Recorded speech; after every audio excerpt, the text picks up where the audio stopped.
Hey, what's going on? You know who it is. You know what it is. All right, you guys. I got some bad news, unfortunately. And I was keeping track of this because I was hoping that this would work out. But at the end of the day, this is not a good look. And this is something to be real concerned about if you are a black business owner of some kind, or basically if you are into, you know, um, self-reliant black media. This is why we are basically an asset to the black community, because basically it appears that Byron Allen lawsuit against Comcast for $20 billion was thrown out of court.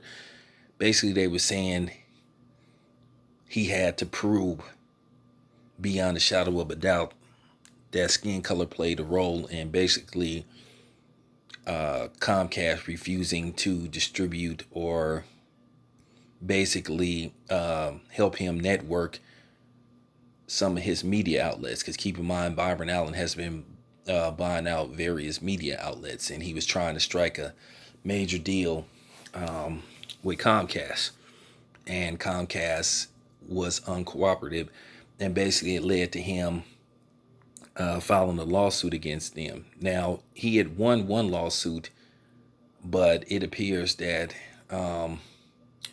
he took this lawsuit to the highest level of the Supreme Court.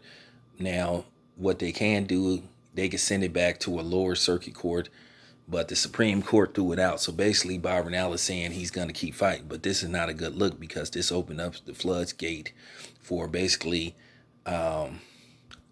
well, you know who, to basically discriminate against black media outlets or black businesses, period.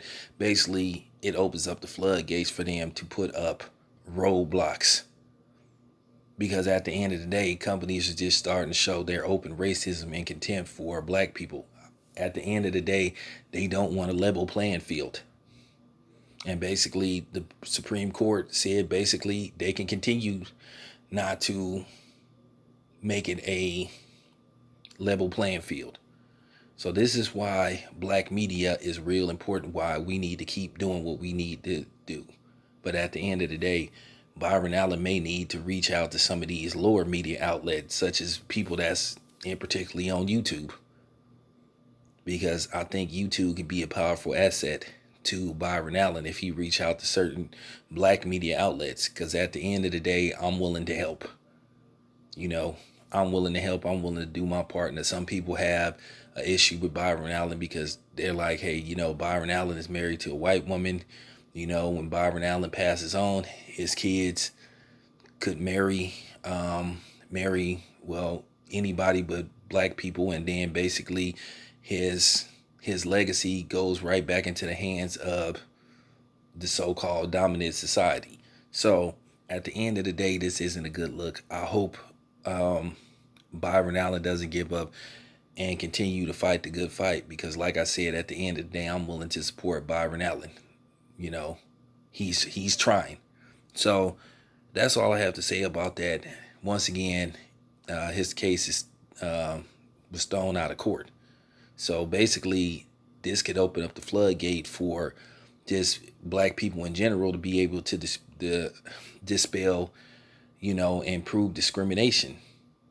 Because at the end of the day, basically what's going on is the clear people want an open invitation to be able to exercise racism and white supremacy on the black community out in the open, and not be any consequences and repercussions.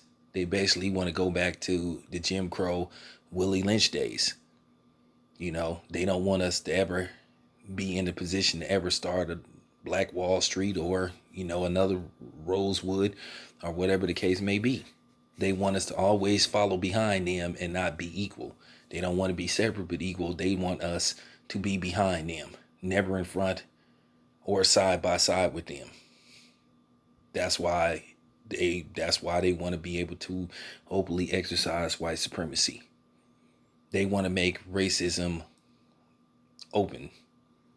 And this is why I tell you, dumbass black people, to stop aligning yourself with people that don't have your back. and stop giving them a pass to practice open racism by letting them call you out your name. Like I said, once again, we don't have no allies. But anyway, this your boy Town Biz. I'm out.